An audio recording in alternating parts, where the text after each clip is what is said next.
복습 한번 할까요? 저 영상을 꼭 기억하시면 좋을 것 같습니다. 두 세계가 있다 그랬죠. 두 세계. 하나님께서는 한 세계를 창조하신 것이 아니라 두 세계를 창조하셔서 보이는 세계와 보이지 않는 세계를 만드셨습니다.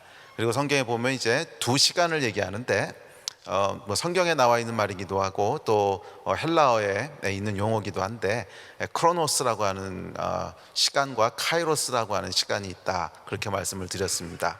크로노스 시간이라고 하는 것은 그냥 물리적으로 흘러가는 시간이라면 카이로스의 시간은 하나님의 때라고 하는 뜻입니다. 그래서 하나님께서 예정하신 시간, 하나님께서 일하시는 시간, 또 하나님께서 무엇인가를 집행하시는 시간, 그때, 그것이 카이로스입니다. 두 세계를 만드셨는데 이 두 세계를 그래서 크로노스의 시공간 또는 카이로스의 시공간, 이렇게 이름 붙일 수 있다고 말씀을 드렸습니다. 자, 그런데 두 세계에는 각각 속한 것이 다르다고 했죠. 이 보이는 세계인 크로노스 시공간에는 물질들이 속해 있습니다. 뭐 산도, 바다도, 또 우리의 육체도, 또 짐승들도 다 보이는 세계 크로노스 시공간 안에 속해 있다면, 카이로스 시공간 안에는 보이지 않는 천사와 또 마귀와 뿐만 아니라 가장 중요한 우리 하나님이 계시죠. 그리고 또 그것에 뭐가 있다고 그랬죠? 하나님의 무소불위한 능력이 있다고 했습니다. 또 그것에 무엇이 있다고 했죠? 의미가 있다고 했습니다. meaning. 그래서 의미라고 하는 것은 이 카이로스에 속한 것이지 크로노스 시공간에 속한 게 아니라고 했죠. 그래서 이 땅에서 의미를 찾아서 아무리 우리가 오랜 시간을 투자를 해도 사실 거기서 돌아오는 것은 공허함밖에 없어요. 그것이 이제 솔로몬의 전도서의 결론이지요. 정말 이 땅에 있는 것은 다 추구해보고 다 경험을 해봤는데 헛되고 헛되니 모든 것이 헛되다라고 하는 그 결론에 다다르다는 것입니다. 왜냐하면 원래 그런 거예요. 원래 하나님이 창조하실 때 이 보이는 세계는 그냥 빈 박스로 창조하신 겁니다. 나의 자녀들이 앞으로 살아갈 어떤 무대, 뭐 그렇게 만들어 놓으신 건데, 무대는 여러분 그 위에 배우들이 올라오고 그 배우들이 연기를 할 때 뭔가 의미를 갖게 되는 것이지, 아무것도 없는 빈 무대가 무슨 의미가 있겠어요. 그냥 빈 박스죠. 그러니까 이 보이는 세계 크로노스 시공간이라고 하는 것은 뭐 대단한 것이 있는 것 같지만 사실은 하나님께서 당신 자녀들을 위해서 만들어 놓으신 박스고 무대예요. 그래서 그곳에는 이 하나님의 아들들이 나타나기 전까지는 허무하다는 거예요. 의미가 없다는 것이죠. 그래서 의미도 어디 속해 있습니까? 카이로스에 속해 있습니다. 또 하나님의 무소부지한 능력과 의미와 또 기쁨, 기쁨도 당연히 카이로스에 속해 있는 것이고, 또 거룩함, 또 도덕과 윤리의 근거, 이런 것들이 다 카이로스에 속해 있는 거죠. 그런데 카이로스의 시공간과 크로노스의 시공간이 연결될 때가 있다 그랬죠. 그래서 하늘이 열릴 때, 그래서 성경에 보면 여러 가지 표현으로 되어 있습니다. 하늘이 열릴 때, 뭐 이런 표현이 가장 많이 나오고, 하늘의 문이라는 표현도 나오고, 또 하늘이 땅을 터치할 때, Heaven touch the earth, 하늘이 땅을 터치할 때, 뭐 그렇게 나오기도 하고, 하여간 뭐 여러 가지 표현이 나오는데, 하여간 카이로스의 시공간이 크로노스 시공간 안으로 들어오는 때가 있죠. 그리고 그 열쇠가 되는 게 누구라고요? 사람이라는 거예요. 그럴 수밖에 없는 것은 사람만이 유일하게 두 세계에 같이 존재하기 때문에 그렇죠. 두 세계에 같이 존재하는 건 사람밖에 없기 때문에 사실은 카이로스의 시공간이 크로노스 안으로 들어온다면 유일한 가능성은 사람밖에 없습니다. 사람을 통해서 이 땅 가운데 들어오게 되고, 그랬을 때가 하늘이 열리면 카이로스 시공간이 우리의 주위를 로컬하게 덮게 됐죠. 그러면 그 로컬하게 덮인 곳에서는 어떤 현상이 일어나는 거예요? 크로노스의 룰들이, 크로노스의 원리들이 지배하는 것이 아니라 하늘의 원리가 새롭게 덮어써지게 되고, 그 하늘의 원리가 땅의 원리를 덮게 됩니다. 그래서 그곳에는 무소불위한 하나님의 능력이 나타나고, 우리가 설명할 수 없는 기적들이 일어나고, 태양이 멈추고 달이 멈추고 홍해가 갈라지는 이런 하나님의 역사들을 경험하게 되는 것이죠. 자, 그랬을 때 뭐 사람이 열쇠라고 했는데, 사람의 무엇을 통해서 하늘이 열리는가? 여러 가지가 있습니다. 여러 가지가 있는데 그중 가장 중요한 거 한 가지를 꼽으라면 좀 믿음이라고 꼽고 싶습니다. 그래서 믿음은 정말 미스테리예요. 믿음은 다 설명할 수 없고, 믿음은 우리가 다 이해할 수도 없어요. 그런데 그 믿음에는 뭔가 우리가 이해할 수 없는 위대한 비밀이 있는데 그 비밀은 이 믿음이 하늘의 문을 연다는 거예요. 믿음은 하늘에 있는 것들을 이 땅에서 실체가 되게 하고 하늘에 마련해 놓으신 하나님의 복들을 이 땅에서 실체가 돼서 누리도록 하는 그것이 믿음입니다. 그래서 여러분들이 이 하늘의 복들을 다 누리시게 되기를 주의 이름으로 축복합니다. 또한 여러분들이 하늘의 것들을 가져다 쓸 수 있는 그 아들로서의 권리가 있다고 하는 것을 아셨으면 좋겠습니다. 여러분은 하나님의 아들들로 또 하나님의 자녀로 지음받았고 부름받았기 때문에 아버지 집에 있는 것들을 이 땅에 가져다 쓸 수 있는 정당한 권리가 있습니다. 합법적인 권리가 있습니다. 믿음으로 그것들을 이 땅에 가져와 쓰십시오. 이것이 하나님이 기뻐하시는 일이고 우리에게 주신 축복인 줄 믿습니다.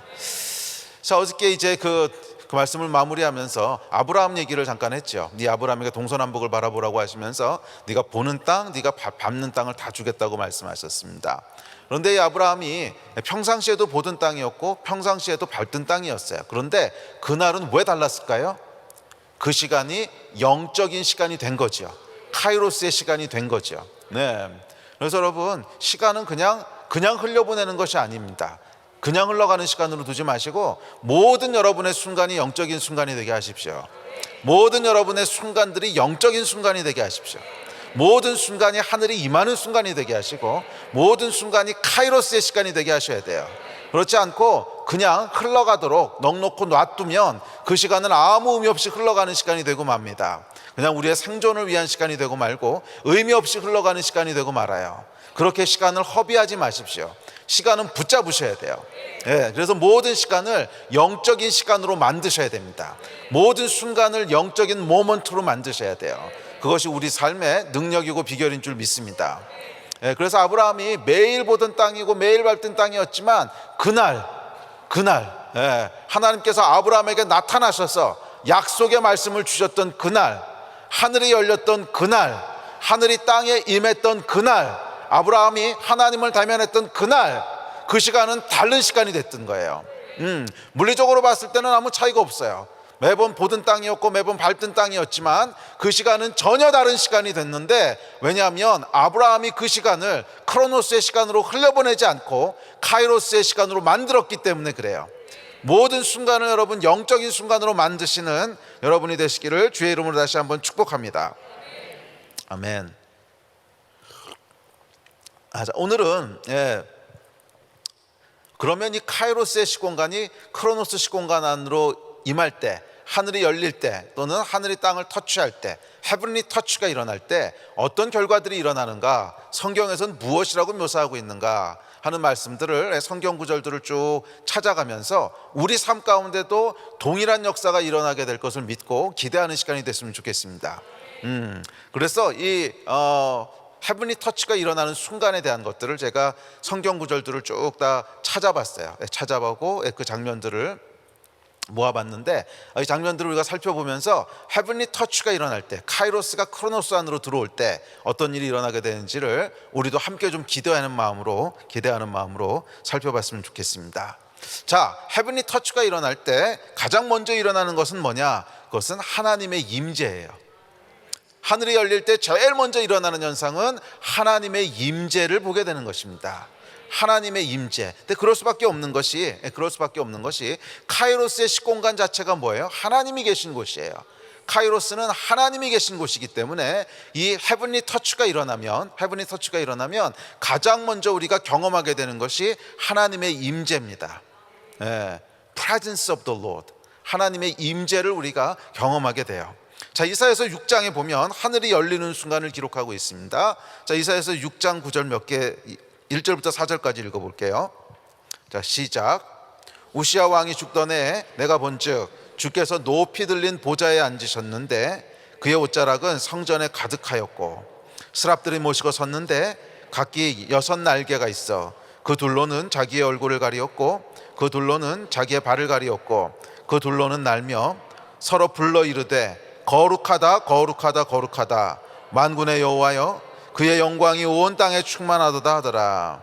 이같이 화답하는 자의 소리로 말미암아 문지방의 터가 요동하며 성전의 연기가 충만한지라. 이 장면은 여러분 분명히 헤븐리 터치가 일어나는 장면입니다. 이사야를 통해서 하늘이 이 땅 가운데 임하기 시작합니다. 카이로스의 시공간이 크로노스 시공간 안으로 침투해 들어온 거예요. 우리 처음에 봤던 그 동영상처럼 이사야가 거기 서 있을 때 하늘이 이사야를 통해서 이 땅 가운데 임한 거죠. 그랬을 때 이사야가 눈을 들어보니까 전혀 다른 시공간 안에 들어와 있다고 하는 것을 알게 됩니다. 아니, 분명히 나는 여기서 기도하고 있었는데, 아니면 분명히 여기서 제사 드리고 있었는데, 눈을 들어보니까 전혀 다른 시공간 안에 들어와 있다고 하는 것을 알게 됩니다. 자, 그것은 우리가 살아가는 물리적인 시공간이 아니라 영적인 시공간이죠. 그리고 그곳에서 이사야가 무엇을 봅니까? 하나님의 보좌를 보게 됩니다. 그리고 그곳에 있는 하나님의 영광을 대면하게 되죠. 카이로스의 시공간이 임할 때, 헤븐리 터치가 일어날 때 가장 먼저 일어나는 현상은 하나님의 임재예요.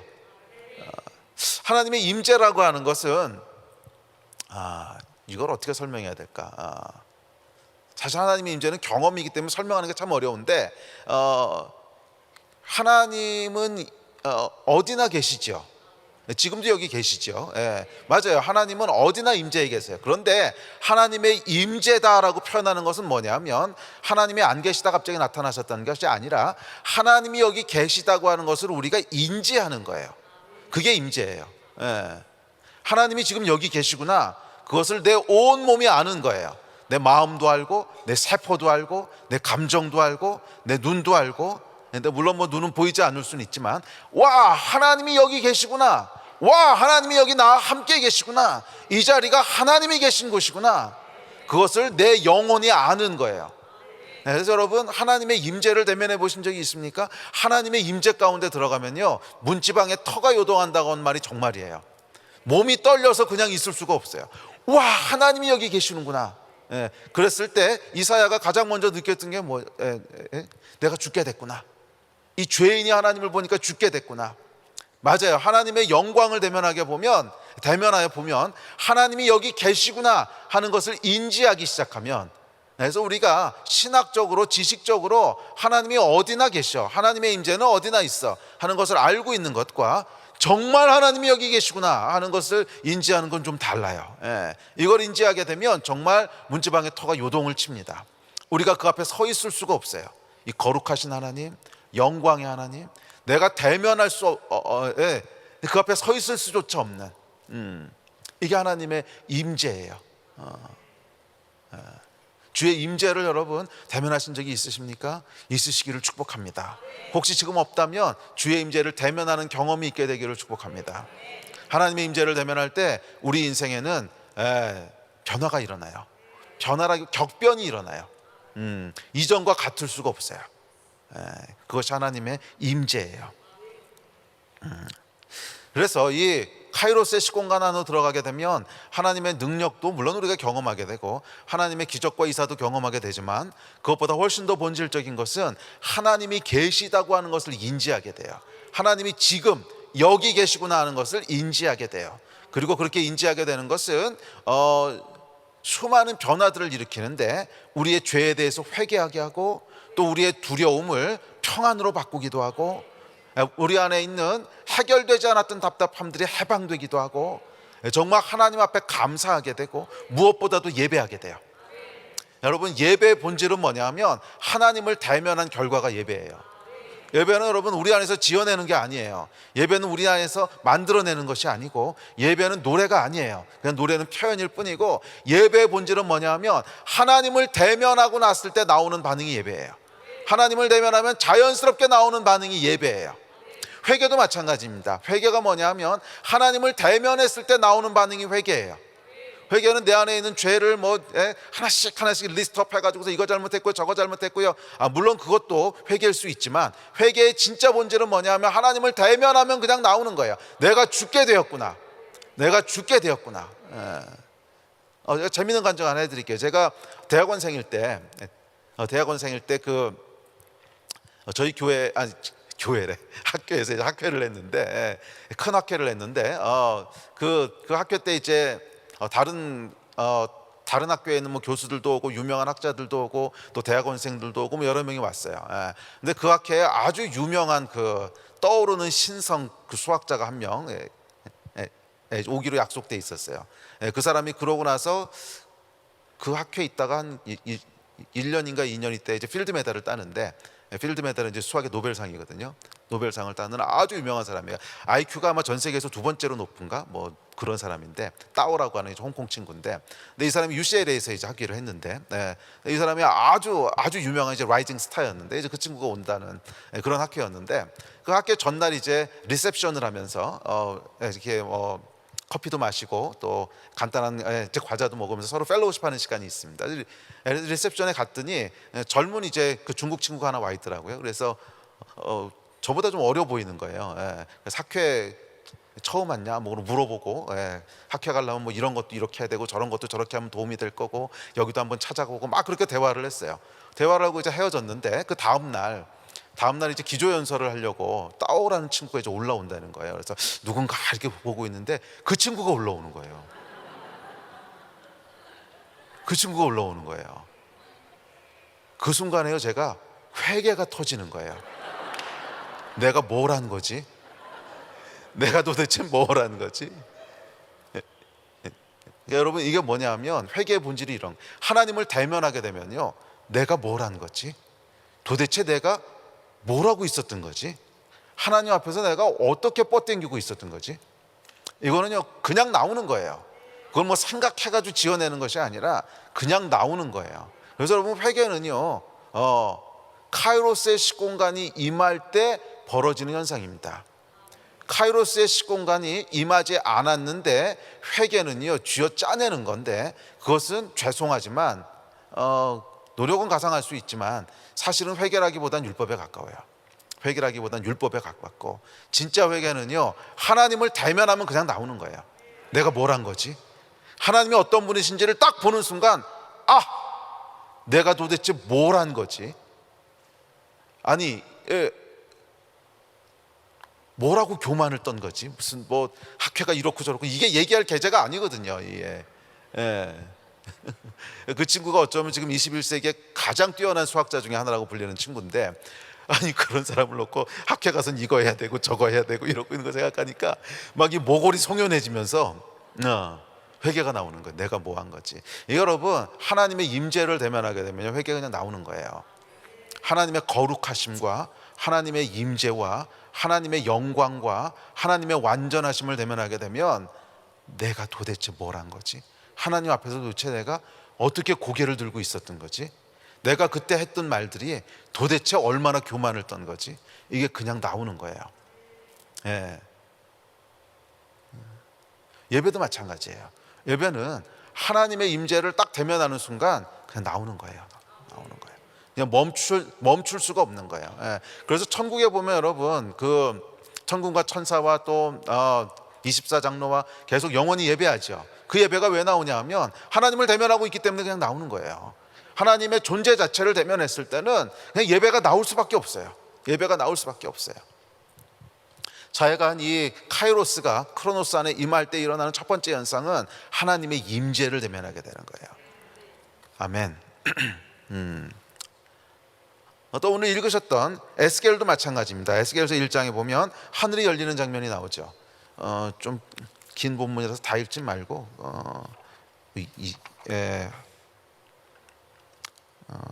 처음에 한 서너 구절만 읽어볼게요. 자, 시작. 서른째 넷째 달 초닷새, 서른째 넷째 달 초닷새 내가 그발 강가 사로잡힌 자 중에 있을 때 하늘이 열리며 하나님의 모습이 내게 보이니, 내가 보니 북쪽에서부터 폭풍과 큰 구름이 오는데 그 속에서 불이 번쩍번쩍하여 빛이 그 사방에 비치며 그 불 가운데 단 쇠 같은 것이 나타나 보이고 그 속에서 네 생물의 형상이 나타나는데 그들의 모양이 이러하니 그들에게 사람의 형상이 있더라. 자, 이거 쭉 이 에스겔의 환상이 나오죠. 자, 이게 뭐예요, 여러분? 에스겔에게 하늘이 열렸다는 거예요. 이 에스겔이 하늘이 열렸던 경험이 얼마나 강력했는지 정확한 날짜까지 기억하고 있어요. 서른째 넷째 달 초닷새, 2021년 10월 9일이죠 오늘이. 2021년 10월 9일 내가 그발 강가, 내가 은혜 한인교회 본당에 있을 때 하늘이 열리니, 이걸 정확히 기억하고 있은 거예요. 오늘 여러분, 이 하늘이 열리기를 기대하십니까? 저는 우리 가운데 하늘이 열리는 걸 너무나 소망합니다. 저 하늘이 열렸는데 그 안에서 정말 형용할 수 없는 것을 봅니다. 이 세상 것으로는 도저히 설명할 수 없는, 뭐 쇠가 있고 생물이 있고 거기서 불이 번쩍번쩍하고 쇠하고 또 영이 돌아다니는데 그 영을 쫓아서 생물이 쫓아다니고 하는, 이 땅의 걸로는 어떻게 묘사할 수도 없고 설명할 수 없는 불과 새가 함께하는, 더욱이 영이 움직이는데 생물이 따라 움직이는, 생물과 비생물이 하나로 어우러져 있고 영이 살아서 움직이는 이 현상, 우리가 살아가는 시공간에서는 볼 수도 없고 표현할 수도 없는 거예요. 카이로스의 시공간 안에서 일어나는 일들이 에스겔이 선 공간 속으로 들어온 거예요. 그리고 그 하나님의 임재, 하나님의 영광, 그 속에서 하나님이 말씀하십니다. 2장 1절부터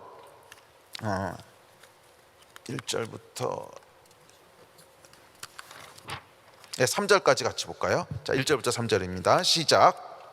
그가 내게 이르시되 인자야 내 발로 일어서라, 내가 내게 말하리라 하시며, 그가 내게 말씀하실 때 그 영이 내게 임하사 나를 일으켜 내 발로 세우시기로, 내가 그 말씀하는 자의 소리를 들으니 내게 이르시되 인자야 내가 너를 이스라엘 자손 곧 패역한 백성 나를 배반하는 자에게 보내노라. 그들과 그 조상들이 내게 범죄하여 오늘까지 이르렀나니. 하늘이 열릴 때 하나님이 말씀하시기 시작하는 거예요. 주님의 임재가 있으면요 반드시 따라오는 게 있는데 하나님의 말씀이에요. 제가 하나님을 대면했던 그런 특별한 카이로스의 시간에 보면 항상 하나님이 뭐 하시냐면 말씀하세요. 항상 하나님이 약속을 말씀하시고 사명을 말씀하시고 비전을 말씀하시고 항상 말씀하세요. 주의 임재가 임할 때 말씀을 듣게 되는 줄 믿습니다. 자, 솔로몬도 마찬가지예요. 솔로몬이 성전을 봉헌할 때에도 하늘이 열렸습니다. 우리 다음 구절 같이 읽어봅시다. 자, 시작. 이때에는 제사장들이 그 반열대로 하지 아니하고 스스로 정결하게 하고 성소에 있다가 나오매, 노래하는 레위 사람 아삽과 헤만과 여두둔과 그의 아들들과 형제들이 다 세마포를 입고 제단 동쪽에 서서 재금과 비파와 수금을 잡고, 또 나팔 부는 제사장 120명이 함께 서 있다가 나팔 부는 자와 노래하는 자들이 일제히 소리를 내어 여호와를 찬송하며 감사하는데, 나팔 불고 재금치고 모든 악기를 울리며 소리를 높여 여호와를 찬송하여 이르되 선하시도다 그의 자비하심이 영원히 있도다 하매, 그때 여호와의 전에 구름이 가득한지라. 제사장들이 그 구름으로 말미암아 능히 서서 섬기지 못하였으니 이는 여호와의 영광이 하나님의 전에 가득함이었더라. 여러분, 솔로몬이요 성전을 봉헌할 때 다시 하늘이 열렸습니다. 다시 헤븐리 터치가 제사장들과 레위인들이 성전에 모여서 함께 모든 악기를 울리며 소리를 높여 일제히 여호와를 찬송할 때 하늘이 열리고 하나님의 영광이 임하는데, 어떻게 임했냐면 눈에 보이도록 임했어요. 구름이 가득한 것처럼 임했어요. 이 말씀 여러분 믿으십니까? 저는 믿어요. 영광이라고 하는 것이 단순히, 임재라고 하는 것이 단순히 우리의 어떤 느낌이나 감정이 아니라 실제하는 거라는 거예요. 실제하는 거라는 거예요. 구름 같은 하나님의 영광이 임하는 실제가 있다는 거예요. 오늘 그 사진을 좀 보여드렸어야 되는데, 한 10여 년 전에 저희가 호주에서 집회할 때 정말로 이거 경험했거든요. 집회를 했는데 집회 중간에 사진을 찍었는데요, 집회 장소에 구름이 가득한 거예요. 실내인데. 이거 보여드렸어야 되는데, 저는 이것이 실제라는 걸 믿습니다. 이게 실제라는 걸 믿어요. 하나님의 임재는, 주님의 임재는 어떤 느낌이나 나의 감정이 아니에요. 그것 이상의 거예요. 실제하는 거예요. 카이로스의 시공간이 크로노스의 시공간만큼이나 실제예요. 카이로스의 시공간은 크로노스의 시공간만큼이나 진짜예요. 그분의 임재가 우리 가운데 가득할 수 있어요. 바울에게 하늘이 열릴 때, 스데반이 순교하는 현장에, 아브라함이 약속을 받을 때 하늘이 열리는 순간마다 가장 먼저 일어나는 현상은 뭐냐면 하나님이 그곳에 계신 것을 보는 거예요. 바울에게 하늘이 열릴 때도 주의 보좌와 예수 그리스도가 그곳에 계신 것을 봤고, 스데반이 순교하는 현장에서도 하늘이 열렸을 때 하나님의 보좌와 하나님이 거기 계신 것을 봤고, 아브라함이 약속을 받을 때도 하나님이 거기 계신 것을 봐요. 그래서 여러분, 카이로스의 시공간이 크로노스 안으로 들어올 때 우리가 가장 먼저 경험하게 되는 것은 하나님이 거기 계시구나, 하나님이 여기 계시구나, 하나님이 나와 함께 하시는구나 하는 것을 보게 되고 대면하게 되는 것인 줄 믿습니다. 자, 우리가 하늘이 열리기를 사모하는 것은 그분의 임재, 그분이 함께 하시는 것 때문 아닙니까? 물론 뭐 능력도 중요하고 또 우리의 문제를 해결해 주시는 것도 감사하지만 이것보다 훨씬 더 본질적인 우리의 갈망은 하나님의 임재예요. 나와 함께 하신 하나님, 지금 여기 계시는 하나님, 나와 동행하시는 하나님, 이 자리를 가득 채우고 계신 하나님, 그것이 여러분 크로노스 시공간의 신비고 영광인 줄 믿습니다. 아멘. 자, 그래서 이어지는 모든 하나님의 능력과 뭐 기쁨과 의미와 거룩과 이 모든 것은 사실은 하나님이 거기 계시기 때문에 따라오는 현상인 거죠. 하나님이 거기 계시기 때문에 따라오는 현상이에요. 자, 하늘이 열릴 때 일어나는 두 번째 현상은 뭐냐면, 그래서 말씀이 떨어지는 거예요. 말씀이 임하는 거예요. 자, 바울이 다메섹 도상을 지날 때 하늘이 열립니다. 사도행전 말씀 같이 읽어볼까요? 자, 시작. 사울이 길을 가다가 다메섹에 가까이 이르더니 호련히 하늘로부터 빛이 그를 둘러 비추는지라. 땅에 엎드러져 들음에 소리가 있어 이르시되 사울아 사울아 내가 어찌하여 나를 박해하느냐 하시거늘 대답하되 주여 누구시니까? 이르시되 나는 내가 박해하는 예수라. 너는 일어나 시내로 들어가라. 내가 행할 것을 내게 이를 자가 있으리라 하시니, 같이 가던 사람들은 소리만 듣고 아무도 보지 못하며 말을 못하고 서 있더라. 호련히 하늘로부터 빛이 임하고 하늘이 열립니다. 그리고 카이로스의 시공간이 들어오죠. 그리고 그 안에 누가 계세요? 예수께서 계신 거예요. 주의 임재, 예수께서 계신 거예요. 그리고 뭐가 벌어져요? 말씀하시기 시작해요. 말씀하시기 시작해요. 말씀이 임합니다. 하늘이 열릴 때 항상 일어나는 현상은 하나님의 말씀이 임하는 거예요. 물론 말씀은 기록해서 우리에게 주셨지요. 기록된 하나님의 말씀이 있고 성경 말씀이 있습니다. 그러나 여러분, 우리가 하나님의 임재 가운데 들어갈 때는 물론 이 기록된 말씀이에요. 그렇지만 그 말씀이 살아있는 하나님의 음성으로, 살아있는 하나님의 말씀으로 살아나기 시작해요. 네. 이것이 단순히 글자가 아니라, 이게 단순히 책이 아니라 말씀은 영이에요. 그래서 카이로스의 시공간 안에 들어갔을 때 이 말씀이 여러분 영이 되는 거예요. 카이로스의 시공간 안에 들어갔을 때 이 말씀이 영이 되는 거예요. 그래서 뭐가 일어나냐면 이 말씀이 살아나는 거예요. 그래서 성경은 뭐라고 해서 말씀은 살았고 운동력이 있어. 예. 여러분, 뭐 기록되어 있는 글자가 무슨 살아있고 무슨 운동력이 있겠어요. 그런데 이 말씀 위에 카이로스의 시공간이 임할 때, 카이로스의 하나님이 임할 때 말씀이 살아나는 거예요. 이게 영이 되는 거예요. 그리고 우리를 향한 하나님의 레마의 말씀이 임하는 거예요. 레마의 말씀이 임하는 거예요. 그래서 이 말씀이 임할 때 우리가 살펴봤던 에스겔도 이사야도 모두 하늘이 열렸을 때 그곳에서 하나님의 말씀을 받습니다. 그리고 그 말씀은 그들에게 사명으로 주어져요. 헤븐리 터치가 일어나는 순간, 영적인 순간이 우리의 시간을 사로잡을 때 우리는 그곳에서 뭐예요? 사명을 보게 돼요. 사명을 또 다른 말로 하면 데스티니인데 결국 나를 향한 하나님의 계획을 보게 되는 거예요. 아, 내가 이 일을 위해서 지음받았구나. 아, 나는 이 일을 하도록 지음받았구나. 그래서 이 땅을 살아가면서 평생 잊을 수도 없고 평생 포기할 수도 없고 평생 멈출 수도 없는 사명을 받게 되는 거예요. 이 사명을 여러분 받으셨습니까?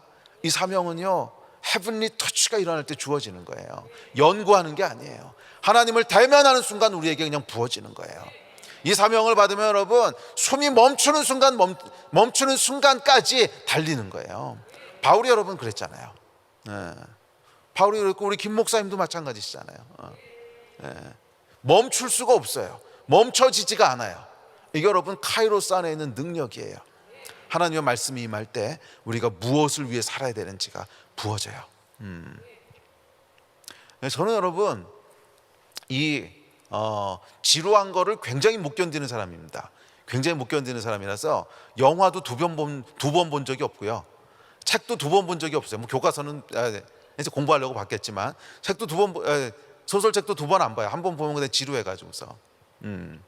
그런데 참 놀라운 것은 하나님께서 주신 사명은요, 20년, 30년 그 이상을 달려도 지루한 적이 없어요. 그만했으면 좋겠다는 생각이 든 적도 없어요. 예. 해도 계속 열정이 올라와요. 그게 여러분 카이로스의 순간에 우리에게 부어지는 영적인 임팩트예요. 예. 주님을 여러분 대면하셨습니까? 대면하셔야 돼요. 죄송하지만 그 전까지는요 종교 생활이에요. 그 전까지는 종교예요. 종교. 하나님의 영광을 대면하는 순간 진짜 우리의 복음의, 진짜 우리의 신앙의 그 삶들이 시작돼요. 어떻게 하나님을 대면하는 겁니까? 그거는요 사람마다 다 달라요. 하나님께서 똑같은 방법을 쓰시지 않으시더라고요. 우리 하나님은 창의력이 무한하신 분이시고, 그리고 이 똑같은 방법을 안 쓰시는 이유가 있어요. 저희 때만 해도 이제 어떤 말이 있었냐면, 은혜 받으려면, 그러니까 은혜 받는다고 하는 게 사실 이거거든요. Heavenly touch. 하나님을 대면하려면 이 말인데, 소나무 뿌리를 뽑아야 된다고.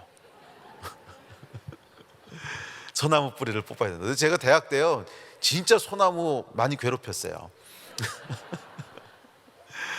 대학 다니는 동안 매주 금요일마다 이제 철야기도를 갔거든요. 매주 금요일마다 산기도를. 제가 영락교회를 다녔는데 영락기도원에 올라가면 이제 산기도 할 수 있는 자리가 있어요. 제 자리가 있었어요.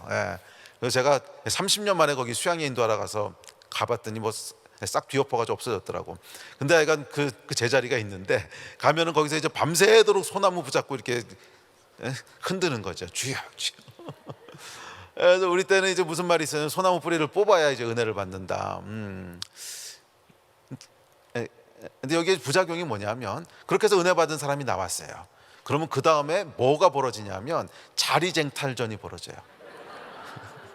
그 자리를 차지하려고 거기서 은혜 받았대. 그러면 이제 그 자리를 차지하려고 자리쟁탈전. 그리고요 그 모습도 비슷하게 해요. 행동도 비슷하게, 시간도 비슷한 시간에. 그러다 보니 이제 뭐가 일어나냐면 또 다른 율법이 만들어지는 거예요. 그러니까 사실은 하나님을 대면한다고 하는 것은 하나님이라고 한 한 분 인격과의 만남인데, 인격적인 만남인데, 살아있는 만남인데, 그게 아니고 이것을 방법으로 자꾸 대체하고 싶어요. 그게 인간의 성향인 것 같아요. 그냥 1번, 2번, 3번, 4번 이렇게 하면 돼. 그래서 마치 하나님을 인카운터하는 것도 1번, 2번, 3번, 4번 요것만 따라해. 그럼 돼. 하나님 이거 싫어하세요. 그래서 무한한 창의력을 가진 하나님께서 각 사람을 다 다르게 만드세요. 다 다르게 만나세요. 그래서 방법은 물어보지 마세요. 방법은 다 달라요 어차피. 그러나 본질은 똑같아요. 하나님이 계시구나 하는 걸 대면해야 되는 거예요. 하나님이 여기 함께 하시는구나 하는 이 하나님의 임재를 대면하는 이 본질, 이 역사가 여러분 가운데 일어날 때 우리의 삶이 시작되는 거예요. 영적인 삶이 시작되는 거예요. 아멘. 자, 아브라함이 하나님의 방문을 받습니다. 창세기 말씀 같이 읽어볼까요? 시작. 이후에 여호와의 말씀이 환상 중에 아브라함에게 임하여 이르시되 아브라함아 두려워하지 말라. 나는 내 방패여 너의 지극히 큰 상급이니라. 아브라함이 또 이르되 주께서 내게 씨를 주지 아니하셨으니 내 집에서 길린 자가 내 상속자가 될 것이니이다. 여호와의 말씀이 그에게 임하여 이르시되 그 사람이 내 상속자가 아니라 내 몸에서 날 자가 내 상속자가 되리라 하시고. 안 나오나요? 그 다음에 시작. 그를 이끌고 밖으로 나가 이르시되 하늘을 우러러 무뼈를 살 수 있나 보라. 또 그에게 이르시되 내 자손이 이와 같으리라. 또 그에게 이르시되 나는 이 땅을 내게 주어 소유를 삼게 하려고 너를 갈대아인의 우르에서 이끌어낸 여호와니라. 카이로스의 시공간이 열렸을 때 역시 말씀이 임합니다. 바울에게 임했던 말씀은 사명의 말씀이었다면 아브라함에게는 약속의 말씀이 임해요. 좀 말씀이 임할 때는 항상 이 두 가지 본질이 임한다고 믿습니다. 약속의 말씀이 임하고 그 약속이 이루어지는 사명을 주시는 거예요. 그래서 하나님을 대면하게 되면 항상 이 두 가지가 동시에 와요. 약속의 말씀이 임하고 그 약속을 이루기 위한 사명이 함께 부어지는 거예요. 이 약속은 그래서 축복인 동시에 사명입니다. 약속은 축복인 동시에 사명이에요. 그래서 여러분 모든 하나님의 말씀은 이 동일한 성격을 가지고 있습니다. 뭐 예언 사역하시는 분들도 있는데 예언의 본질도 마찬가지예요. 여러분 예언은요 반드시 사명을 낳아요. 예언은 당신이 이렇게 될 겁니다 하는 약속의 말씀이지만 동시에 그 약속을 이루어야 되는 사명이 주어지는 거예요.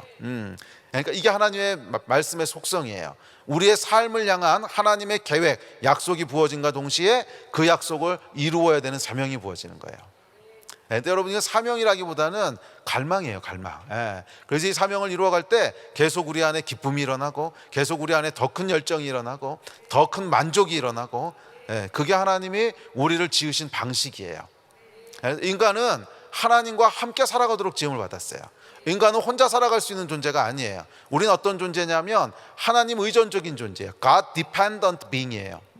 하나님 의존적인 존재라고 하는 것은 뭐냐면 혼자 살아갈 수 있는 존재가 아니라는 거예요. 반드시 하나님과 함께 살아가야 되는 존재로 지음을 받았어요.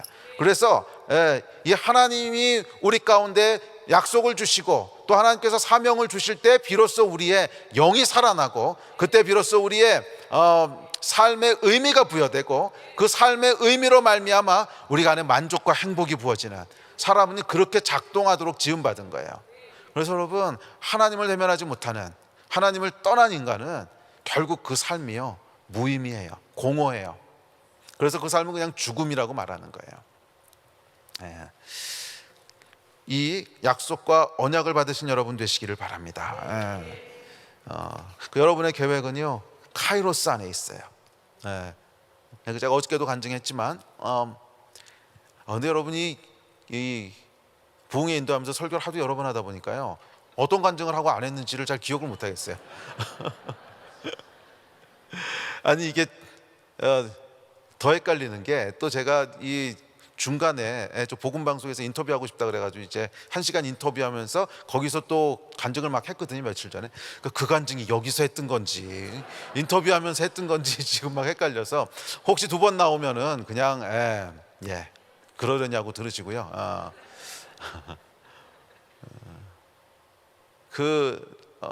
모든 훈련의 기초는 반복입니다.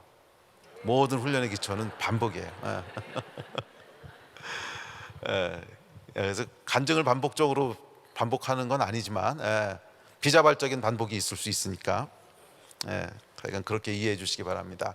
제가 이거는 간증했던 것 같은데, 제 삶에 아주 강력한 하나님과의 인카운터가 몇 번 있었어요. 물론 뭐 매일매일 일어나면 좋겠지만 매일매일도 뭐 작은 인카운터가 있겠죠. 그런데 아주 크게 제 인생을 바꿨던 사건들을 보면 그때마다 하늘이 열리는 사건들이 있었어요. 제 인생의 아주 굵직굵직한 터닝 포인트에는 하늘이 열리는 순간이 있었어요. 저는 제가 이제 목회를 할 거라고 정말 한 번도 생각해 본 적이 없었어요. 왜냐하면 말을 아주 심하게 더듬었기 때문에. 제가 대학교 1학년 때 예수님을 만나고 나서 정말 너무너무 행복해가지고서, 너무너무 뜨거워가지고서 내가 목사가 돼야 되는 게 아닐까 이 생각을 했거든요. 근데 정말 딱 하루 생각하고 집어쳤어요. 말을 아주 심하게 더듬어가지고서 무슨, 말 더듬는 목사가 어디 있습니까? 그래서 이건 내 부르심이 아니야. 그래서 완전히 접었어요. 완전히 접고, 저는 목사만은 아마 아닐 거라고 생각했어요. 목사만은 아닐 거라고 생각을 하고, 그럼 뭘 하면서 살면 좋을까 생각해 보니까, 제가 대학교 때 예수님을 믿고 선교단체에서 이제 그 선교단체에 있던 선배가 저를 이제 이끌어줬는데, 그 단체가 이제 내비게이터라고 하는 단체였는데, 근데 그쪽에서 이제 제자 훈련하고 성경 공부하고 하다 보니까 너무 재밌는 거예요. 너무 재밌어서 그냥 평생 이거 하고 살았으면 좋겠다. 그래서 뭘 하면 좋을까 봤더니 교수하는 게 가장 좋을 것 같더라고요. 교수를 하면 학교에서 계속 학생들 만날 수 있고, 또 학생들 데리고 성경 공부할 수 있고, 그래서 이걸 해야겠다. 그래서 하나님의 은혜로 이제 교수를 해야겠다고 생각했는데, 사실은 그래서 그랬던 건지 아니면 원래부터 하고 싶었던 건지 잘 모르겠어요. 내 야망인지 비전인지 모르겠는데, 하여간 뭐 이제 그래가지고서 뭐 딴 게 특별히 떠오르는 게 없으니까 공부해가지고 교수를 하자. 그래서 대학을 졸업하고 이제 미국으로 유학을 오게 됐습니다. 유학을 와서 이제 버클리에서 학위를 하게 됐는데, 학위를 하면서 제 평생의 멘토가 되신 이제 이재환 선교사님이라는 분을 만나서 제가 선교에 대해서, 선교의 영을 받았어요. 정말 이게 선교의 영을 받은 거지 뭐 이해한 게 아닌 것 같아요. 그래서 왜 그렇게 선교가 가고 싶었는지 모르겠는데 하여간 그거 안 가면 죽을 것 같더라고요. 그래서 선교를 가야겠다. 근데 감사하게도 집사람이랑 같이 받아가지고서 집사람들에게 선교를 가자. 그래서 제가 평생 계획했던 이제 돌아가서 크리스천 교수가 되고 뭐 학생들하고 뭐 그런 거 모르겠고, 그 영이 들어오니까요 전혀 다른 갈망이 있는 거예요. 그래서 선교사로 가자. 사교를 마치자마자 선교사로 가는 이제 훈련을 받으려고 한국으로 들어갔습니다. 훈련 받으러 간 것도 빚 갚으러 간 것도 있었어요. 제가 국비 학생으로 공부를 했기 때문에 3년 동안 일을 안 해주면 이제 그 장학금을 전부 다 토해내야 돼요.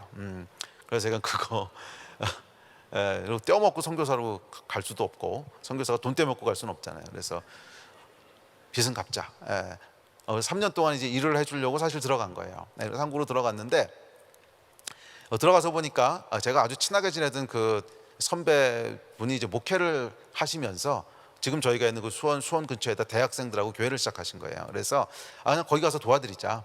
도와드리다가 3년 있다가 파송받아서 선교사로 가자. 그러고 갔는데 뭐 이분이 이제 제가 가자마자 그때 개척한 지 6개월 된 교회였는데 뭐 개인적인 좀 일이 생기셔가지고 하여간 미국으로 돌아오셔야 되게 된 거예요. 그래서 정말 창졸간에 교회는 개척만 대놓고 정말 철 모르는 학생들만 남아있는 그런 상황이었는데 하여간 이제 목사님이 없어지신 거죠. 그러면서 목사님이 저한테 네가 좀 맡아서 하면 어떻겠냐. 말이 안 되는 소리죠. 제가 무슨 신학교를 다녔습니까? 뭘 했습니까? 뭐 아무것도 한 게 없고 더군다나 저는 말을 더듬잖아요. 그래서 저는 아니라고, 선교사로 가야 된다고. 그때도 집사님들이 찾아오셨어요. 같이 개척했던 집사님 가정이 2가정이 있었는데 3가정이 있었는데 그분들이 찾아오셔서 저도 집사였는데 집사님 빚 때문에 3년은 한국에 계실 거죠. 그래서 3년이 있습니다. 그러면 목사나 선교사나 비슷한 건데 3년만 좀 교회를 맡아주시면 어떻겠냐고. 아니라고. 근데 제가 거절할 수 없는 카드를 꺼내셨어요. 기도는 해보셔야 되지 않습니까? 그렇죠. 그냥 아니라고 얘기하면 안 되죠. 기도는 해봐야죠. 그렇다고 그랬더니 그럼 기도해 보시라고. 그래서 기도하러 기도원에 올라갔습니다. 기도원에 올라가면서 제가 뭐라고 기도를 했냐면, 주님, 제가 선교사가 아니고 목회하는 것이 하나님의 뜻이면 알아듣게 좀 말씀해 주십시오. 그냥 대충 감동이 있다 이런 거 가지고 안 되고 초자연적인 방법으로, 들리는 음성으로, 누구도 부인할 수 없게 그렇게 말씀해 주시면 그럼 제가 믿고 순종을 하고, 아니면 원래 계획대로 선교지로 가겠습니다. 그러고 올라갔어요. 그러고 올라가면서 제 안에 믿음이 있었어요. 그런 음성은 절대로 들릴 리가 없다는. 제가 아까도 말씀드렸지만 제 신앙 백그라운드가 내비게이터가 어떤 데인지 아는 분들은 아마 뭐 짐작이 되실 거예요. 무슨 성령 사역 이런 거하고 아무 관련이 없고요. 하나님의 음성을 듣는 법, 그건 이단인 줄 알았어요. 무슨 하나님의 음성을 들어.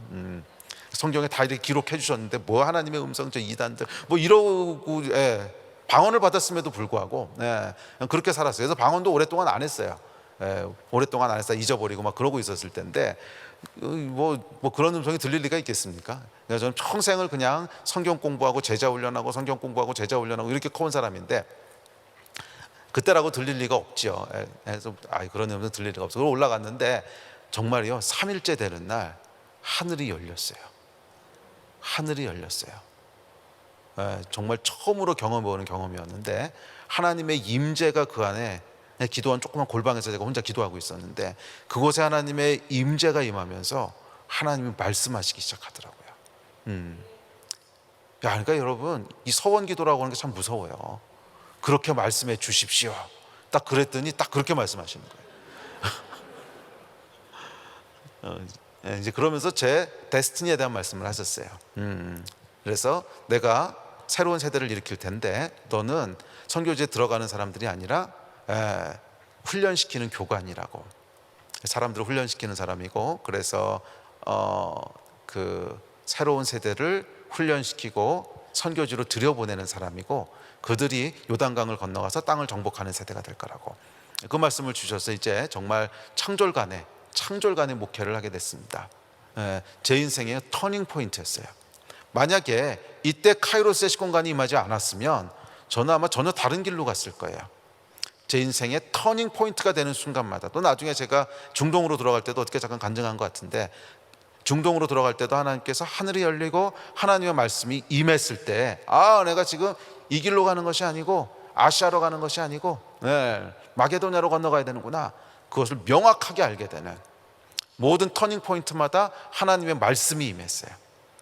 그리고 그것이 지금까지 여기까지 하나님께서 오게 하셨습니다. 아멘. 그럼 말 듣는 간증은 마저 맞춰야겠죠. 그래서 제가 말을 이렇게 심하게 더듬었는데 그래가지고 약간 목회를 하겠다고 이제 돌아와서 얘기를 했습니다. 그런 것 같다고, 맞는 것 같다고. 근데 이제 설교를 해야 되잖아요. 근데 설교하는 게 그래서 제가 목회를 시작했는데요. 첫 번째 직함이 그래서 뭐였냐면 담임 집사였어요.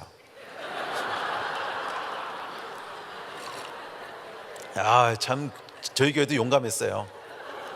담임 집사로 이제 세워놓고, 그렇죠. 무슨 뭐 신학교도 안 다녔고 설교도 한 번도 해본 적이 없고 무슨 믿음으로 세웠나 모르겠어요. 그래서 담임 집사를 이제 해놓고, 근데 그때가 2월 달이었는데 부랴부랴 신학교를 알아보니까 저 이렇게 보궐로 자리가 몇 개 난개가 있었어요. 예. 그래가지고 부랴부랴 등록을 하고 3월 달에 이제 전도사 안수 받고 이단을 벗어났어요. 한 달 동안 애가 이제 담임 집사로 있었는데, 근데 이제 설교를 해야 되잖아요. 근데 설교를 어디서 배워본 적도 없어, 설교를 해본 적도 없어. 설교는 고사하고 남 앞에서만 한마디도 못하고 덜덜덜 떨다 들어오는 사람인데 이분 설교를 어떻게 하겠어요. 그래서 토요일 날 설교 준비를, 그러니까 제가 지금도요 이렇게 농담까지 다 써요. 농담까지 다 쓰거든요. 근데 왜 쓰냐면 이게 이제 버릇이 된 건데 사실은 두려워서 쓴 거였어요. 하도 이렇게 말도 듣고 이러니까 이렇게도 써놓지 않으면 두려워가지고 이제 못 올라가는 거죠. 그렇게 하다 보니까 지금은 좋더라고요. 이렇게 써놓으니까 책날 때 되게 편해요. 써놓은 원고가 있어가지고 그대로 내면 되고. 근데 하여간 그래서 전날 이제 원고 준비를 다 해놓고 잠을 못 자는 거죠. 두려워가지고 잠을 못 자면서 밤새도록 기도했습니다. 밤새도록. 여러분, 하나님께서요 연약한 자를 쓰세요. 항상 연약한 자를 쓰세요. 근데 왜냐하면 연약한 자만 기도하더라고요. 자신 있는 사람은 기도를 안 해요. 인간이 여러분 얼마나 악한 존재냐면요, 지푸라기라도 잡을 거 있죠? 그럼 그거 먼저 잡지 기도 먼저 안 하더라고요. 그렇지 않습니까? 정말 지푸라기라도 있으면 그거 먼저 잡죠. 기도 먼저 안 해요. 근데 정말 아무것도 할 수 없는 상황이 되잖아요. 그러면 기도해요. 그래서 하나님께서 보면 우리의 어떤 은사나 잘하는 것들을 물론 쓰시기도 하시는데 꼭 그러신 건 아니에요. 꼭 그러신 건 아니에요. 어떤 때는 우리의 제일 연약한 부분들을 쓰시고요, 내가 정말로 못하겠다 그러는 부분 쓰시고. 왜? 그때만 기도하거든요. 정말요, 밤새도록 잠을 못 자고 기도했어요. 밤을 꼴딱 샜어요. 꼴딱 새면서 기도하는데 한 새벽 3시, 4시, 5시 되니까 막 화가 나더라고요. 왜 나만 미워하십니까 하나님? 말 잘하는 사람 저렇게 많은데 왜 나만 붙잡아다 이런 거 시키시냐고. 그러다가 아침이 되니까요, 그 다음에 살려달라는 기도가 나오더라고요. 너무 부담이 되고 무서우니까. 왜냐하면 저는 평생 앞에서 뭐 이런 거를 해본 적이 없어요. 그러니까 하긴 했는데 항상 그때마다 그냥 심하게 말 더듬고 그래서 사람들이 조롱하고 웃고 그런 충격만 있기 때문에, 상처만 있기 때문에 이 앞에 선다고 하는 것은 그냥 공포고, 밤새도록 기도하고 아니면 살려달라 그러고 이제 그러고 그 시간이 돼가지고 갔는데 정말 놀랍게도 제가 첫 설교하는 순간부터 하나님께서 말 더듬는 걸 한순간에 싹 고치셨어요. 그래서 지금도 제가 안 더듬잖아요. 말 빨리 하려면 빨리 할 수도 있고요. 그래서 지난 20몇 년 동안 한 번도 하나님께서 말 더듬는 것 때문에 힘들지 않게 하셨고 한순간에 완전히 고치셨어요. 여러분, 카이로스 안에는 하나님의 능력이 있어요. 카이로스 안에는 무소불위한 하나님의 능력이 있어요. 할 수 있거든요. 무슨 말이냐? 믿는 자들에게 능치 못할 일이 없느니라. 여러분, 제가 사실 말 더듬는 게 여러분 하루아침에 고쳐질 수는 없거든요. 근데 하나님께서는 무소불위한 능력을 가지시고 하나님의 임재와 카이로스의 시공간이 임할 때 거기는 하나님의 능력과 치유가 일어나요. 아멘. 자, 그다음에 세 번째 하늘이 열릴 때는 위로와 격려가 있습니다. 위로와 격려. 사도행전에 보면 이렇게 나옵니다. 자, 시작. 스데반이 성령 충만하여 하늘을 우러러 주목하여 하나님의 영광과 및 예수께서 하나님 우편에 서신 것을 보고 말하되, 보라, 하늘이 열리고 인자가 하나님 우편에 서신 것을 보노라. 이 순교의 현장에 여러분 하나님께서 임재하셔서 스데반을 어떻게 하시는 거예요? 격려하고 위로하는 거예요. 엘리야도 마찬가지입니다.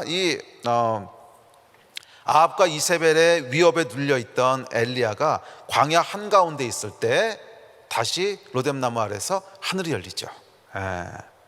그리고 그 하늘로부터 뭐가 내려와요? 위로와 격려가 내려옵니다. 성경 구절 같이 한번 읽어볼까요? 열왕기 상입니다. 시작. 엘리야가 그곳 굴에 들어가 거기서 머물더니 여호와의 말씀이 그에게 임하여 이르시되 엘리야야 내가 어찌하여 여기 있느냐.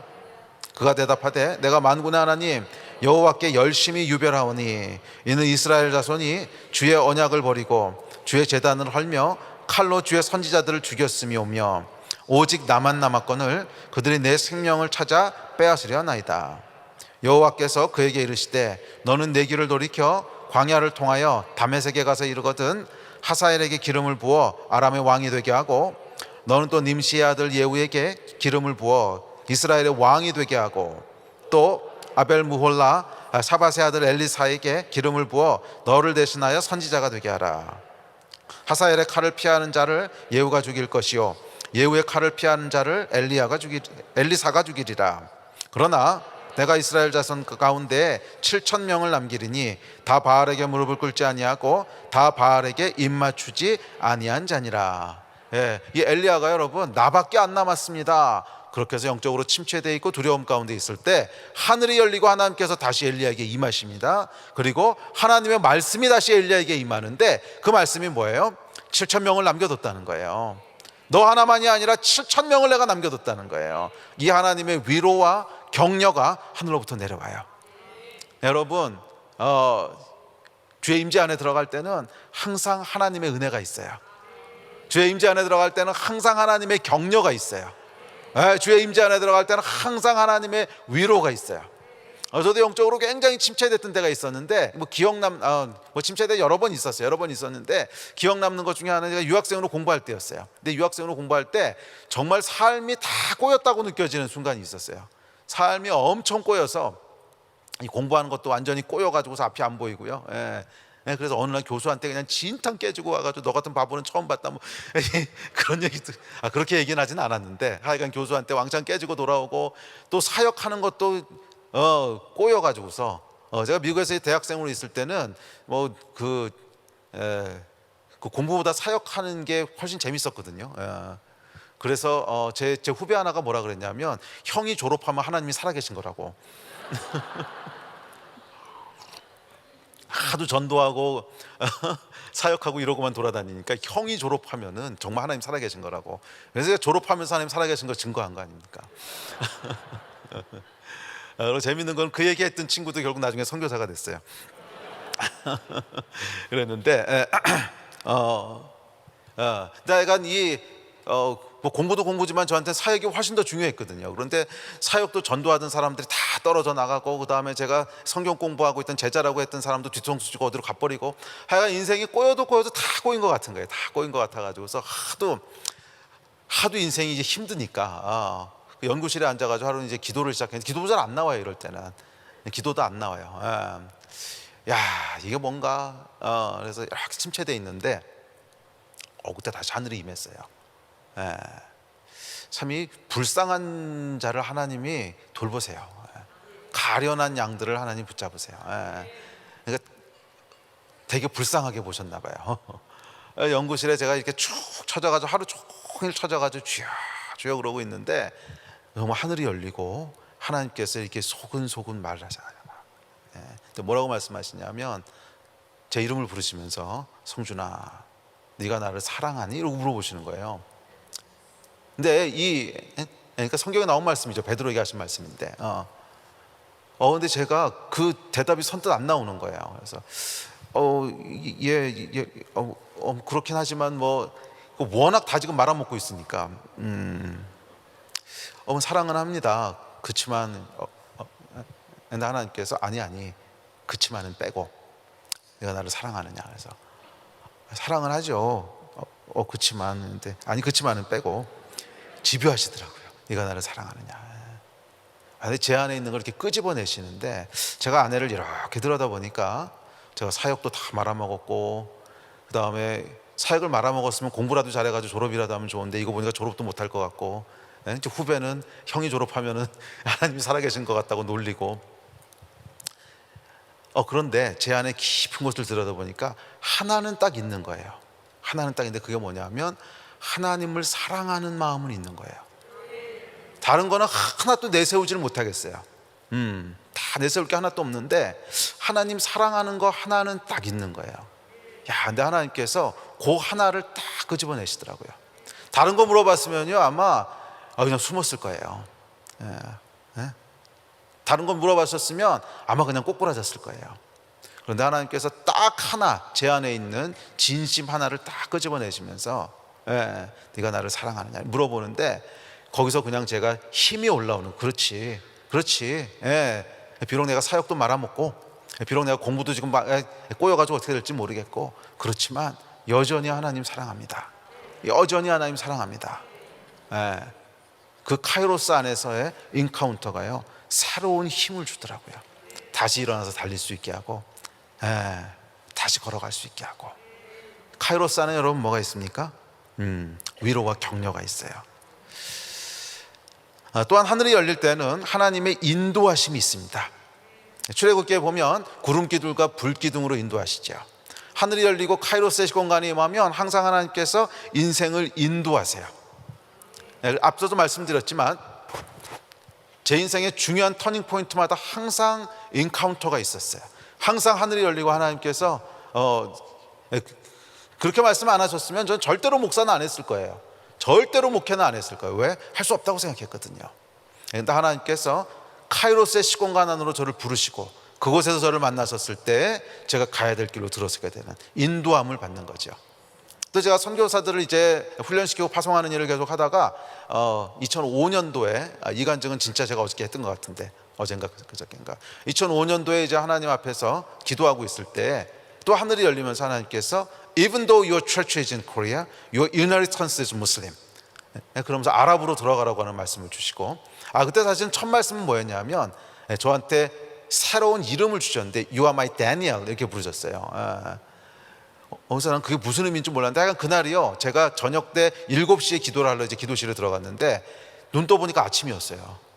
잔 게 아니고 정말로 시간이 어떻게 흘러갔는지를 모르게 하나님께서 계속 말씀하시는데, 제가 그때 알았어요. 왜 하나님의 별명이 말씀이신지를. 정말 많이 말씀하시더라고요. 밤새도록 말씀하셔서 저녁 7시에 시작된 인카운터가 아침에 해 뜰 때까지.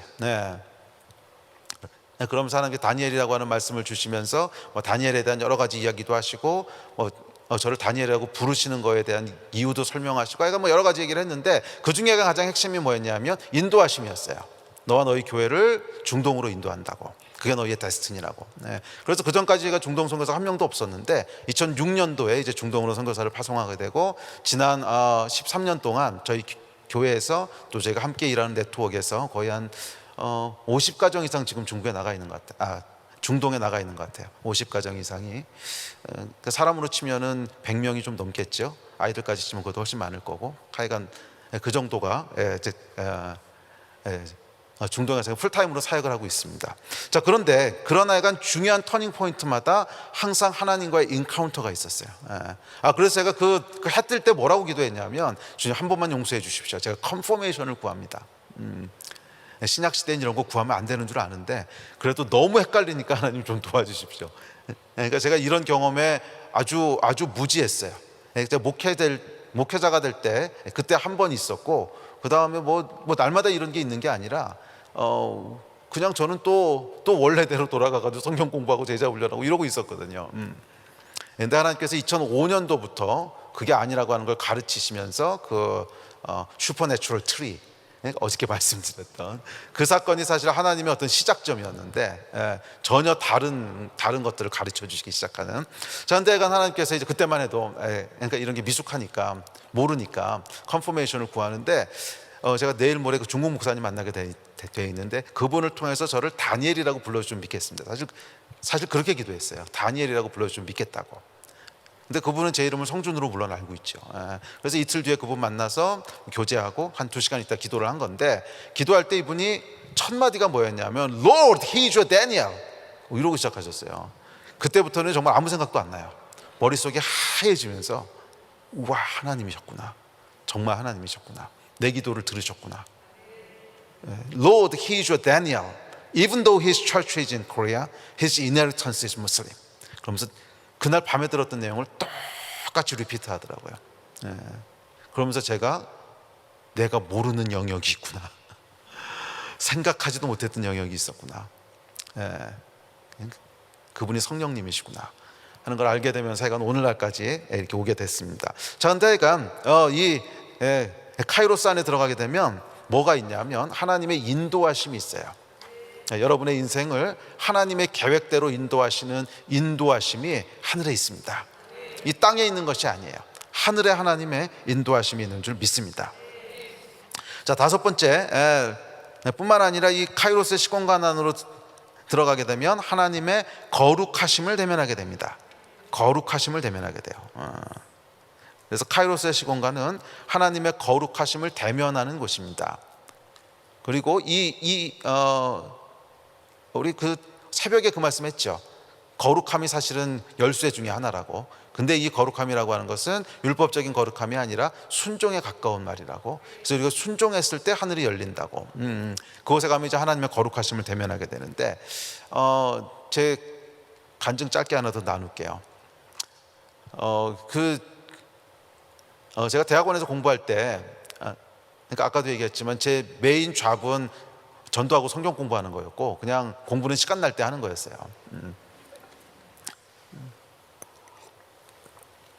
근데 이제 감사했던 거는 그 수학이라고 하는 학문은 하나님께서 저에게 주신 선물이었던 것 같아요.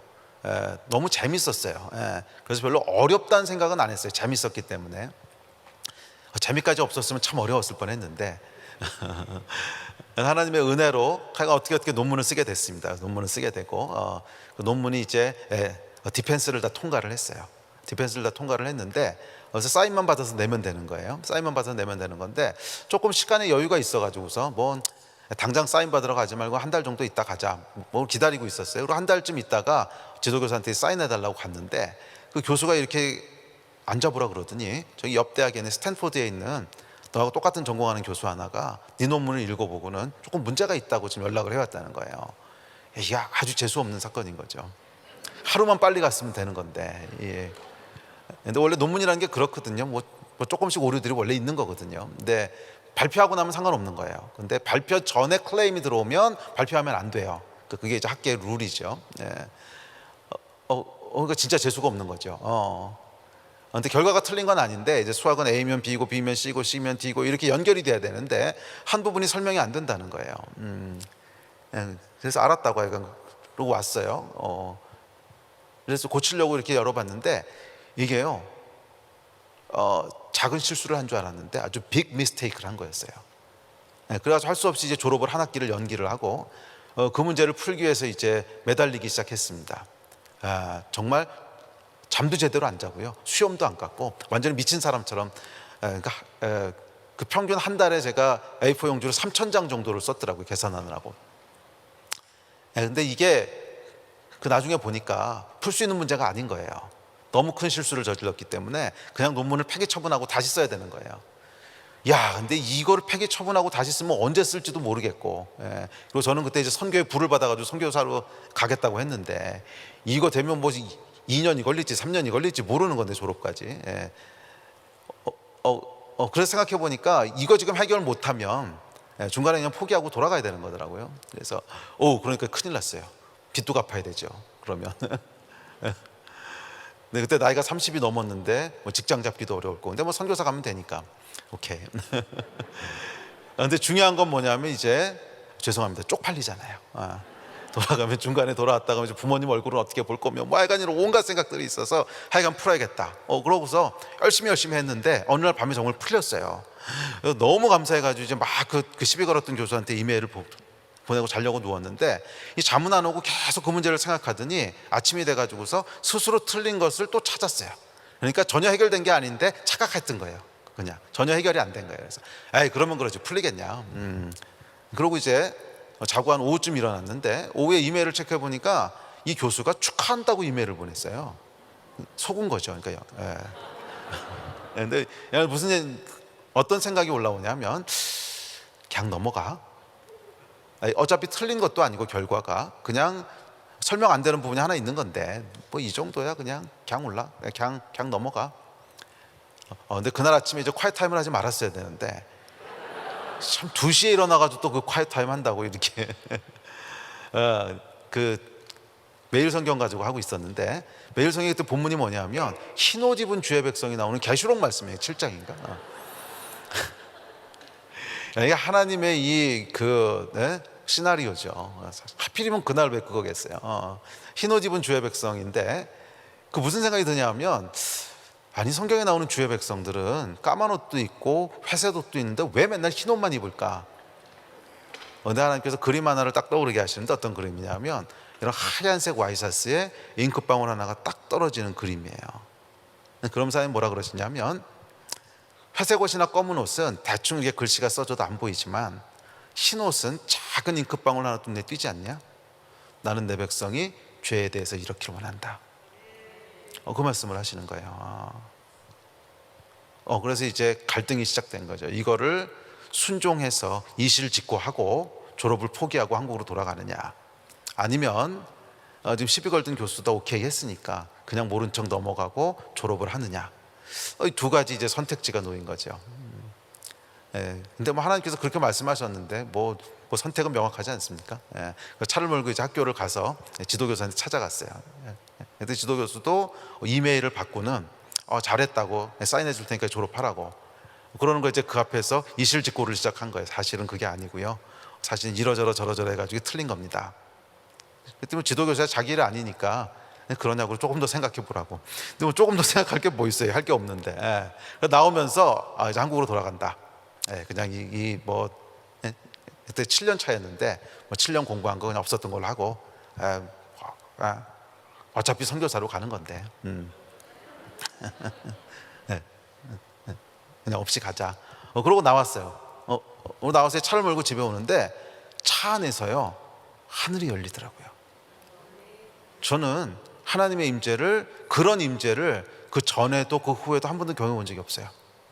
정말 어떤 느낌이냐면, 차 안이요 하나님으로 가득 차가지고서 터질 것 같아요. 그냥 꽉 차 있는 느낌이에요, 하나님으로. 그러면서 하나님께서 조금 말씀을 하시는데, 그 약속은 안 가르쳐 줄래요. 저하고 하나님 사이의 비밀이기 때문에.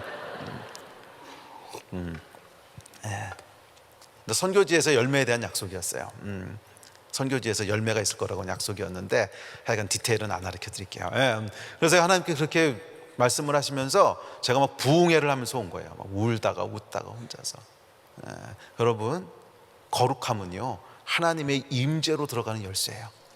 순종은요 하늘을 이 땅 가운데 끌어내리는 능력이에요. 믿음의 진짜 본질 중에는 순종이 있어요. 왜? 하나님을 믿는다며요. 신뢰한다며. 그럼 말씀하시는 걸 순종해야 신뢰하는 거죠. 그렇지 않습니까? 신뢰한다며요. 근데 말씀하신 건 안 들어. 그럼 신뢰하는 게 아니잖아요. 믿음의 본질에는 순종이 있는 거예요. 그 믿음이 진짜라고 하는 것을 보여주는 것은 순종을 통해서예요. 그리고 이 순종의 믿음이 하나님 앞에 딱 드려졌을 때 거기서 하늘이 열리더라고요.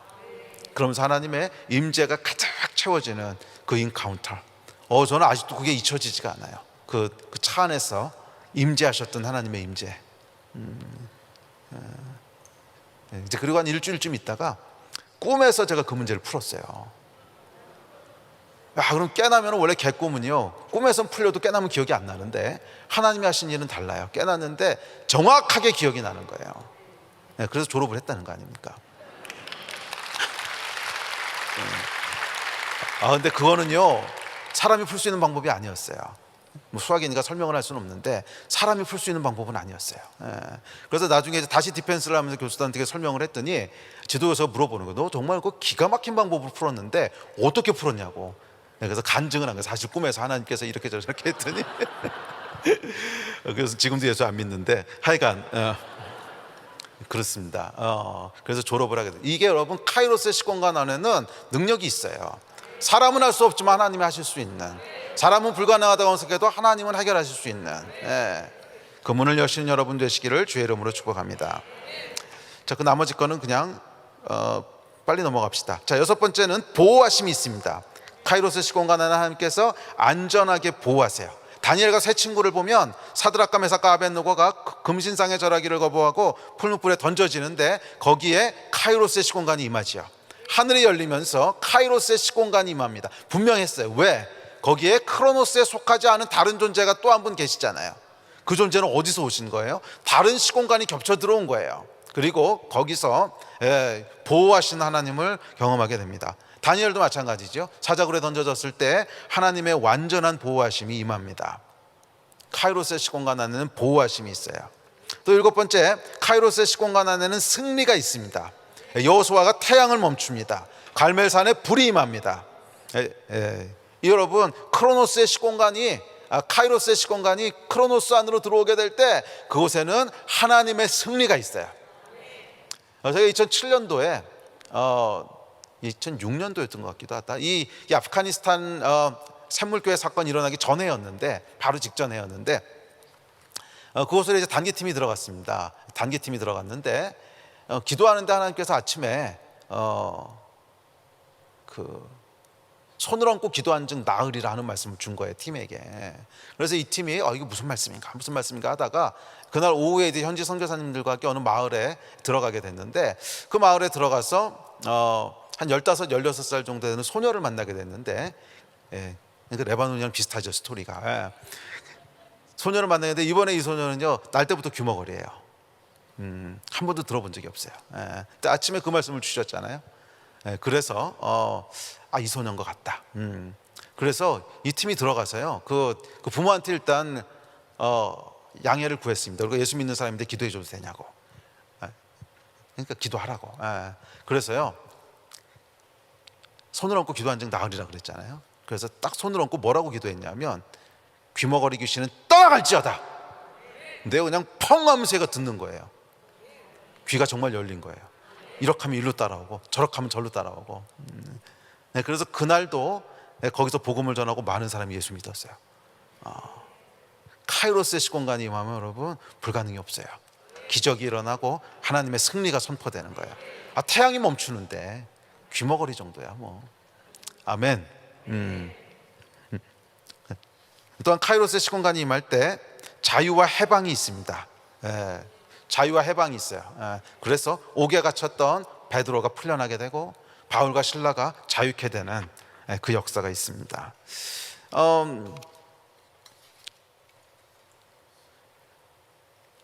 저하고 친하게 지냈던 이제 이세 목사가 한 명 있는데, 저보다 이제 동생인데, 이세 목사가 있는데, 이 목사가 이 근처 출신이에요. 이 캠튼에서 자란 친구인데, 그러니까 캠튼은 잘 안 가시는 동네죠. 그런 동네예요. 그런 동네에서 그 부모님이 이제 그거 뭐라 그러지? 리코 스토어를 했는데, 이 친구가 아주 운동을 잘하는 친구였어요. 아주 운동을 잘하는 친구여서 미식 축구를 했는데 아주 잘해서 이제 스카우터들이 이렇게 찾아오고 할 정도로 잘했어요.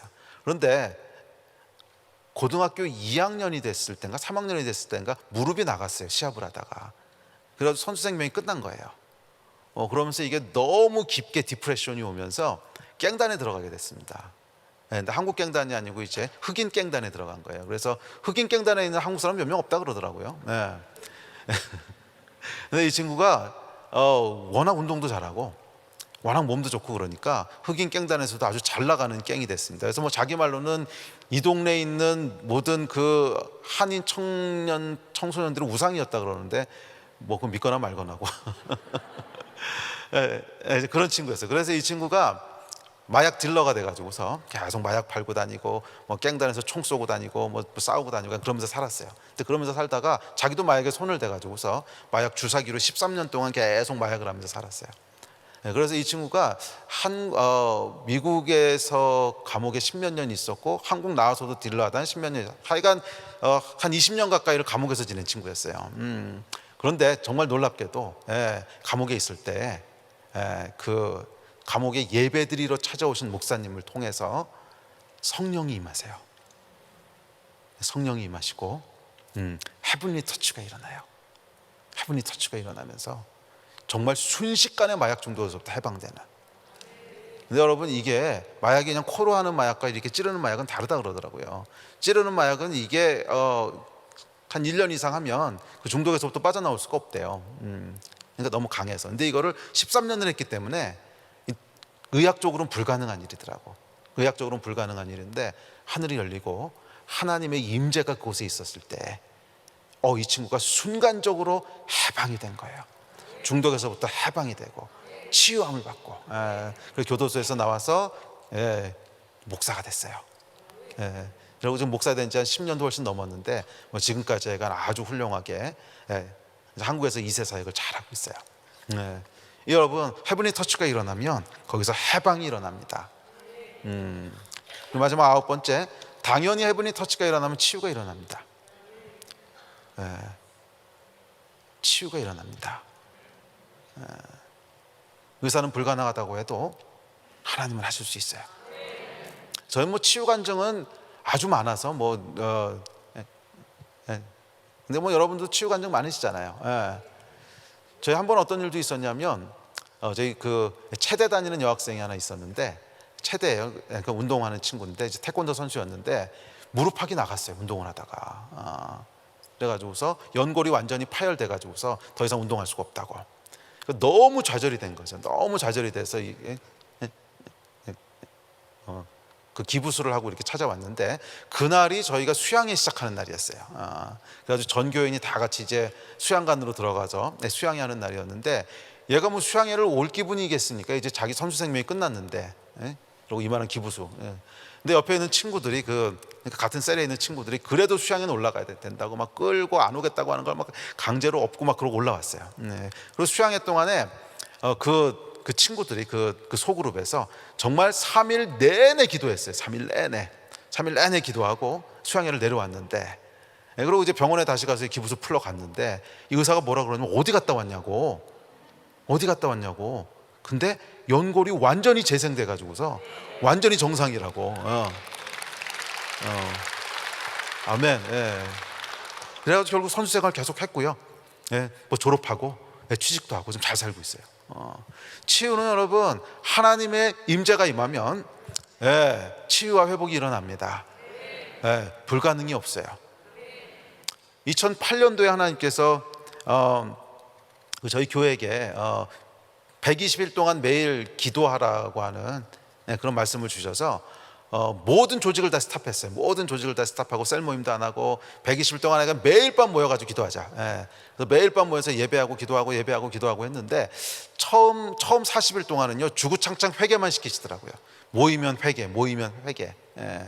그리고 두 번째 40일이 시작됐는데 두 번째 40일 동안에 갑자기 영적인 기류가 바뀌면서 치유가 일어나기 시작하는 거예요.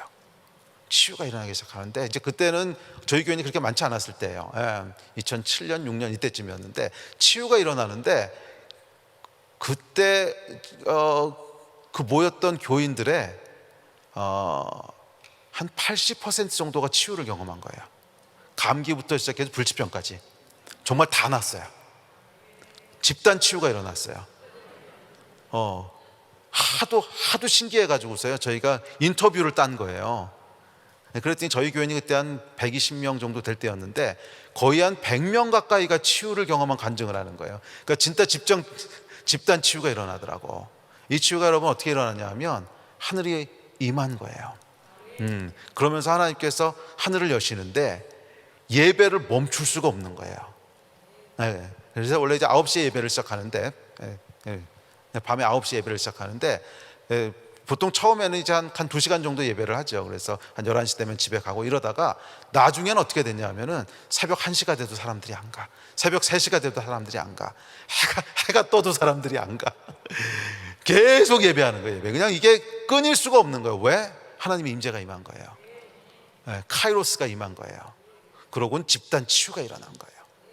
모든 병이 정말 다 났어요. 불치병부터 시작해 감기까지 다 났어요. 카이로스 안에는 여러분 하나님의 능력이 있어요. 치유와 회복이 일어나는 줄 믿습니다. 우리 말씀 마무리합시다. 카이로스의 시공간이 크로노스 시공간으로 침투해 들어올 때 어떤 일이 기록되는지 성경은 수도 없이 어떤 일이 벌어지는지 성경은 수도 없이 기록하고 있습니다. 아니 사실은 성경 자체가 그 기록이에요. 성경 자체가 살아계신 하나님의 말씀이 카이로스가 이곳 가운데 임하면서 기록된 하나님의 말씀으로 기록된 거 아닙니까? 우리는 여러분 이 땅을 살아가는 자들이 아니라 하늘을 함께 살아가는 자입니다.